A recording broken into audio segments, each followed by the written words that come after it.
Hi friends, నేను మీ Siri. Welcome back to my channel Siri cuisine vlogs. ఈరోజు వచ్చేసి మనం హైదరాబాద్లోని నెహ్రూ జులాజికల్ పార్క్లో అయితే ఉన్నాము. ఈ పార్క్ వచ్చేసి 1963లో ప్రారంభం చేశారు. దాదాపు 380 ఎకరాల విస్తీర్ణంలో ఉంటుంది ఈ పార్క్. ఇక్కడ మీరు చూస్తున్నారు కదా ఫాజిల్ పార్క్. ఫాజిల్ పార్క్ అంటే ఏంటి అంటే ఇది ఒక రకమైన ఉద్యానవనం లాంటిది. కానీ ఇందులో మనం సజీవ జంతువులను చూడము, అలాగే మొక్కలను కూడా చూడము. ఇక్కడ మనం చూస్తాము లక్షల సంవత్సరాల క్రితం జీవించిన మొక్కలు మరియు జంతువుల అవశేషాలు అయితే ఇక్కడ ఫాజిల్ పార్కులో అయితే భద్రపరిచి ఉంటారు. ఫాసిల్ అంటే ఏంటి అంటే మొక్కలు లేదా జంతువులు మరణించిన తర్వాత నేలలో చాలా సంవత్సరాల పాటు కప్పబడిపోతాయి కదా, మట్టి రాళ్లలో ఒత్తిడితో కఠినమై అవి రాయి రూపంలో మారిపోతాయి. వాటినే మనం ఫాసిల్స్ అని అంటాము. మీరు మిలియన్ల ఏళ్ల క్రితం ఉన్న చెట్లు, ఆకులు, కాండాలు రాయి రూపంలో చూస్తాము. కొన్ని చోట్ల మనం జంతువుల ఎముకలు కూడా ఫాజిల్గా దొరుకుతూ ఉంటాయి, చూస్తూ ఉంటాం కదా. ఇవన్నీ మనకు భూమిపై జీవం ఎలా మారుతూ వచ్చింది, పూర్వం ఎలాంటి మొక్కలు జంతువులు జీవించాయో చెబుతాయి. అసలు ఫాజిల్ పార్క్ వల్ల అసలు ఇంపార్టెంట్ ఏంటి అంటే మనకు ఫాజిల్ పార్క్ మనకు హిస్టరీ ఆఫ్ లైఫ్ గురించి నేర్పిస్తాయి. మన పిల్లలకు ఇది ఒక న్యాచురల్ సైన్స్ మ్యూజియం లాంటిది. ఇది కేవలం టూరిజం కోసమే కాదు, మనకు ఎడ్యుకేషన్ కోసం కూడా చాలా ఉపయోగపడుతుంది. అందుకే ఫాజిల్ పార్క్ని తప్పకుండా ఒక్కసారైనా చూడాలి. ఇది మనకు మన భూమి చరిత్రను, ప్రకృతి మార్పులను అర్థం చేసుకునే అద్భుతమైన అవకాశం అయితే అందిస్తుంది. ఇంకా చాలా రకాల అనిమల్స్తో పాటు మనం ఇక్కడ చూస్తాము రకరకాల బర్డ్స్, ఇంకా రెప్టైల్స్, నైట్ అనిమల్స్ కూడా చూస్తాము. ఇక్కడ చూస్తున్నారు కదా రంగురంగుల రామచిలుకలు అయితే ఉన్నాయి. ఇవైతే కనుక మన మనుషుల మాటలను అనుకరించే ప్రత్యేకమైన శక్తి అయితే కలిగి ఉంటుంది. చాలా బాగున్నాయి కదా. ఇవి చూస్తున్నారు కదా, ఇవి వచ్చేసి కంజు పిట్టలు. మనం చూసింటారు కదా, ఇవైతే ఎక్కువగా అడవిలలో అలా కనిపిస్తూ ఉంటాయి. ఇవి బయట మనము తోటలలో, అడవిలలో ఈ విధంగా ఎక్కువగా చూస్తూ ఉంటాము కంజు పిట్ట. ఇక్కడ చూడండి ఉంగరపు మెడ అడవి కోడి అంట. ఇక్కడ వచ్చేసి ఫారెస్ట్ బర్డ్స్, ఇంకా చాలా రకాల అంతరించిపోయిన పక్షుల రకాలు, పక్షుల జాతులన్నీ కూడా మనం ఇక్కడైతే చూస్తాము నెహ్రూ జులాజికల్ పార్క్లో. ఇక్కడ చూడు వైట్ డవ్ని మనం తెల్లగువ్వ అంటారంట. చూడండి చాలా రకాలైతే ఉన్నాయి. వీటికి అలాగే సెట్టింగ్ కూడా చేసి పెట్టారు. ఒక చిన్న మొక్క నాటి దానికి కావాల్సిన విధంగా, అంటే అది ప్రకృతిలో తిరగాలి అనుకుంటే చెట్లపైన ఉండొచ్చు, అలాగే దానికి హౌస్ లాగా పెట్టారు. అలాగే ఇక్కడ చూడు జంగల్ కోడి కూడా ఉంది, అడవి కోళ్ళు కూడా ఇక్కడైతే ఉన్నాయి, లోపలైతే ఉన్నాయి, కనిపిస్తున్నాయి కదా. ఇవన్నీ కూడా బ్రౌన్ డవ్ ఉంది, అంటే పావురాలు కూడా ఉన్నాయి ఇక్కడ. చూడండి చాలా రకరకాల బర్డ్స్ అయితే మనం ఇక్కడ చూడొచ్చు. ఇంకా కొన్ని రకాల బర్డ్స్ని అయితే నేను క్యాప్చర్ చేయలేదు. అక్కడ చూడండి అటు సైడ్ అడవి కోళ్ళు కూడా ఉన్నాయి, కోడి పుంజులు. ఇక్కడ వచ్చేసి వీటి బర్డ్స్ నేమ్ కూడా కొన్ని అయితే డిఫరెంట్గా ఉన్నాయి, కొన్ని అయితే మనకు మంచి బాగా తెలిసిన నేమ్స్ అయితే ఉన్నాయి, కొన్ని అన్నోన్ కూడా నేమ్స్ కూడా ఉన్నాయి. చూడండి ఇక్కడైతే వెండి గోరింక, పాపట గోరింక అంట. మనకు గోరింక తెలుసు కానీ వెండి పాపట తెలియదు కదా. ఇక్కడైతే కనుక చూడండి ఇవి కూడా మనకు పిచ్చుకలు ఎక్కువగా ఎన్ని ఉండేవి అసలు ఒకప్పుడైతే కనుక. ఇప్పుడైతే కనుక అస్సలు కనిపించట్లేదు, చాలా రేర్గా ఒకటి లేదా 2 అలా కనిపిస్తూ ఉంటాయి. ఇంకా కొంతమందికి చెప్పాలంటే అవి కూడా కనిపించకుండా ఉంటాయి. అవి కూడా ఇందులో ఉన్నాయి. పిచ్చుకలు అంటాం కదా, ఊర పిచ్చుకలు, ఇవన్నీ కూడా కరెంటు తీగల పైన నిలబడుకుంటూ ఉన్నాయి. ఇప్పుడైతే ఎక్కువగా కనిపించట్లేదు. ఇంకా ఇక్కడ చూస్తాము బంగారు వర్ణపు కోడి, అలాగే వెండి వర్ణపు కోళ్ళు అయితే ఉన్నాయి ఇక్కడైతే కనుక. బంగారు వర్ణపు కోడి అంటే కొంచెం ఎల్లో టైప్లో ఉంటుంది, అలాగే వెండి వర్ణపు కోడి అంటే తెలుపు రంగులో ఉంటుంది. తెలుపు కొంచెం లైట్గా బ్లాక్ కలర్ మిక్స్ అయి ఉంటుంది. అక్కడ లోపలైతే ఉన్నాయి, కొన్ని కనిపిస్తూ ఉంటాయి, కొన్ని కనిపించకుండా ఉంటాయి.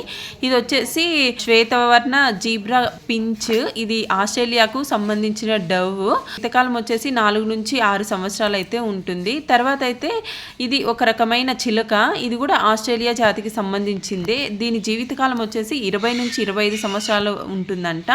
తర్వాత మనం వచ్చేసాము క్రోకడైల్కి అయితే వచ్చేసాము. మనం రెప్టైల్ విభాగంలో మనం చూడగలిగేది పెద్ద పెద్ద మొసళ్ళు. ఇవి నీటిలో ప్రశాంతంగా కనిపించినా ఒక్కసారిగా దాడి చేసే శక్తి కలిగినవి ఈ క్రోకడైల్స్ అనేటివి. ఇక్కడైతే కనుక ఎక్కువ క్రోకడైల్స్ అయితే ఉంటాయి.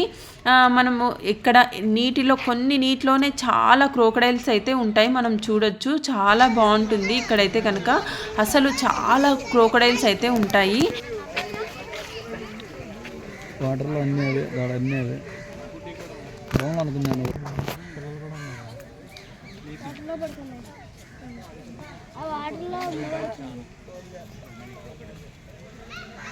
కొన్ని వాటర్లో పడుతుంది, కొన్ని బయట పడుతుంది.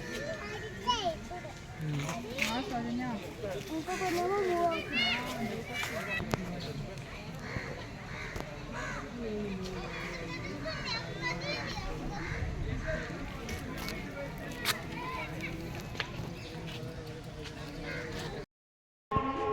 చూశారు కదా, కొన్ని మొసళ్ళు అయితే కనుక అస్సలు కదలట్లేదు, కూల్గా ప్రశాంతంగా ఉన్నాయి. కొన్ని అయితే కదులుతూ ఉన్నాయి, కొన్ని అయితే వాటర్లో ఉన్నాయి, కొన్ని అయితే బయట ఉన్నాయి. ఇది చూడండి, ఇది ఒక రకమైన మొసలి. దీని ముక్కు ఫేస్ అదే ముక్కు అనేది చాలా పొడవుగా వచ్చింది చూడండి. ఇది కొంచెం డిఫరెంట్గా అనిపించింది.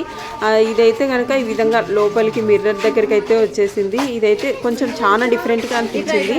ఇలాంటిది పెద్దగా చూసిన్నాం కదా. అలాగే ఇప్పుడైతే మనం రెప్టైల్ హౌస్ లోపలికి అయితే వెళ్ళిపోతున్నాము. నాకైతే చాలా భయం వేసింది. మనం చదువుకుని ఉంటాం కదా, సరీసృపాల జగత్తు, రెప్టైల్ హౌస్, ఇలా మనం 10th క్లాస్లో అలా అయితే ఉంటాయి. ఇది వచ్చేసి లోపలికి అయితే ఎంటర్ అయిపోదాము. ఇక్కడ వచ్చేసి ఆకుపచ్చ, ఇది మనం తొండపీక అంటాం కదా, అదే ఇది.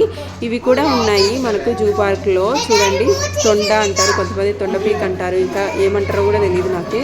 మీకు తెలిస్తే కామెంట్ చేయండి. అలాగే ఇక్కడైతే కనుక పెద్ద పెద్ద పాములు, కొండ చిలువలు ఇవన్నీ కూడా ఉన్నాయి. చూపిస్తా చూడండి. నాకైతే చాలా భయం వేసింది. కొన్ని అయితే చూడలేదు నేను, కొన్ని అయితే చూసాను. ఇప్పుడు చూడండి, షాక్ అయిపోతారు అసలు. దాన్ని చూస్తా అంటే నేను కొంచెం సేపు ఎలా తీసానురా బాబోయ్ అనిపిస్తూ ఉంది. అలా తీసాను కానీ అంత డీప్గా చూడలేదు. నాకు చాలా భయం వేసింది. మనము ఇక్కడ రెప్టైల్ హౌస్లో పెద్ద పెద్ద పాములు అయితే చూస్తాము. ఇంకా చూసారు కదా, బేసిక్ తొండపీక నుండి పాములు, చిన్న చిన్న పాములు, తాబేళ్ళు, ఇంకా మొసళ్ళు, ఇవన్నీ కూడా చూస్తాము. పెద్ద పెద్ద నాగుపాము, ఇక్కడ చూడండి పచ్చారు పాము అంటారు. ఇంకా గ్రీన్ కలర్, అస్సలు అక్కడ స్నేక్ ఉందని కూడా మనము అబ్జర్వ్ చేస్తే తప్ప కనుక్కోలేము. అది చెట్టు ఆకులలో గ్రీన్ కలర్లో ఉంటాయి కదా ఆకులు, వాటిలో మిక్స్ అయి ఉంటుంది. ఎక్కడుంది పాము అనేది కూడా మనం తెలుసుకోలేము, అంత ఇదిగా ఉంటాయి. ఇక్కడైతే కనుక చాలా విషపూరితమైన పాములు, ఇంకా ఇవన్నీ కొండ చిలువలు, నాగుపాములు, వైపరు, ఇంకా సంథింగ్ చాలా రకాల పాములు అయితే ఇక్కడ మనం చూడొచ్చు. చూడండి, నేను ఇంకా చాలా రకాలైతే ఉన్నాయి, కాకపోతే నేను తీయలేదు. ఇక్కడ చూడండి, ఈ విధంగా పెట్టారు కదా హోల్లాగా, ఇందులో ఉంది చాలా పెద్ద పాము, రాచనాగు, నాగుపాము, ఇవన్నీ చాలా రకాలైతే ఉన్నాయి. వీటి పేర్లు చూడండి ఎన్నెన్ని ఎలా ఉన్నాయి అసలు. చూస్తా అంటే చాలా భయం వేస్తుంది. అసలు నేనైతే చూడలేకపోయాను. కొంచెం లైట్గా అలా చూశాను. కొన్ని స్నేక్స్ అయితే అసలు చూడలేదు. కొన్ని అయితే అస్సలు ఉన్నట్టే కనిపించట్లేదు, చాలా నాజుగ్గా, చాలా సన్నగా ఉన్నాయి పాములు. కొన్ని అయితే చాలా పెద్దగా ఉన్నాయి. అసలు వాటికి ఫుడ్ ఎలా చేస్తారో, ఏం తింటాయో, ఎలా ఉంటాయో కూడా తెలీదు. అవి అయితే బయటకు వచ్చే అవకాశం లేకుండా మొత్తం నీట్గా మొత్తం కవర్ అయితే చేసేస్తారు. ఇవి వచ్చేసి నీటి పాము అంట. ఇవి నీటిలో ఉంటాయి. ఇవి చూడండి, ఈ విధంగా నీటిలోనే ఉంటాయి, నీళ్ళల్లోనే ఉంటాయి. ఇలాంటి చాలా రకాల పాములు అయితే ఉన్నాయి. జర్రిపోతు, ఇవి వినింటారు కదా మీరు, కొన్ని జర్రిపోతు, కొండ చిలువ, నాగుపాము, ఇట్లా కొన్ని వినింటారు కదా. నేను కూడా కొన్ని విన్నాను. కొన్ని డిఫరెంట్గా అనిపించాయి, కొన్ని బాగా తెలిసిన పేర్లే అనిపించాయి. జర్రిపోతు కూడా విన్నాను. చాలా విషం దాగి ఉంటుంది ఈ పాములల్లో, చాలా జాగ్రత్తగా ఉండాలి. అసలు చాలా భయం అసలు పాములు అంటే. చూడండి, ఇది మిర్రర్ పైకి అయితే వచ్చేసింది, పైకి ఎక్కాలని అయితే ట్రై చేస్తుంది. కాకపోతే ఇది బయటికి రావడానికి ఎక్కడ అవకాశం అయితే ఉండదు. వీటిని అన్నింటికి కూడా మనం సపరేట్గా డబ్బులు పే చేసి రెప్టైల్ హౌస్కి వెళ్ళాల్సి ఉంటుంది. ఇక్కడ చూడండి, నక్షత్ర తాబేలు చూస్తారు. ఇక్కడ చూడండి, చాలా నక్షత్ర తాబేళ్ళు అయితే ఉంటాయి. ఇక్కడ మనం చూడొచ్చు, చాలా అయితే ఉన్నాయి. కొన్ని వాటర్ లోపల ఉన్నాయి, కొన్ని అయితే బయట అయితే ఉన్నాయి. వీటికన్నిటికీ కూడా ఈ విధంగా స్టార్ షేప్లో స్టార్స్ అయితే ఉంటాయి, అందుకే వీటిని నక్షత్ర తాబేళ్ళు అంటారు. ఇవైతే చాలా స్లోగా, అసలు మూవ్ అయినట్టు కూడా ఉండకుండా కదులుతూ ఉంటాయి. ఇవన్నీ కూడా నక్షత్ర తాబేళ్ళు. అలాగే ఇక్కడ కప్పలు కూడా ఉన్నాయి చూడండి, కప్పలకి కూడా ప్రత్యేకంగా. అలాగే తొండపీకలు, ఈ విధంగా చాలా రకాల ఇవన్నీ కూడా మనం చూడొచ్చు. ఇప్పుడైతే మనం నాక్టర్నల్ హౌస్లోకి అయితే వెళ్ళిపోదాము. నాక్టర్నల్ హౌస్ అంటే ఏంటి అంటే మామూలుగా జంతువులన్నీ కూడా పగటిపూట యాక్టివ్గా ఉంటాయి కదా, కాకపోతే ఇవి వచ్చేసి రాత్రిపూట చురుకుగా ఉండే జంతువులు. పగటి టైంలో నిద్రపోయి రాత్రిపూట మెలకువగా ఉంటాయి. ఇవి సహజంగా ఈ జంతువులు పగటిపూట నిద్రపోతాయి, రాత్రి వేళలో మాత్రమే బయటకు వచ్చి ఆహారం కోసం తిరుగుతూ ఉంటాయి. జూకి వచ్చే సందర్శకులు వీటిని పగలు చూడలేరు కాబట్టి ప్రత్యేక ప్రదర్శనశాల నాక్టర్నల్ హౌస్ అని ఏర్పాటు చేశారు. ఇది నైట్ టైంలో పగలుగా లైట్ వేస్తారు, అలాగే పగలు టైంలో నైట్గా లైట్స్ ఆఫ్ చేస్తారు. అంటే వాటిని చూడడానికి ఎలా యాక్టివ్గా ఉంటాయి ఏంటి అన్నది మొత్తం కూడా. ఇందులో లైట్ సిస్టమ్ రివర్స్గా అమర్చుతారు. పగటి సమయంలో లోపల చీకటిగా ఉంటుంది, అలాగే రాత్రి వేళల్లో లైట్లు వేసి పగలుగా కనిపిస్తాయి.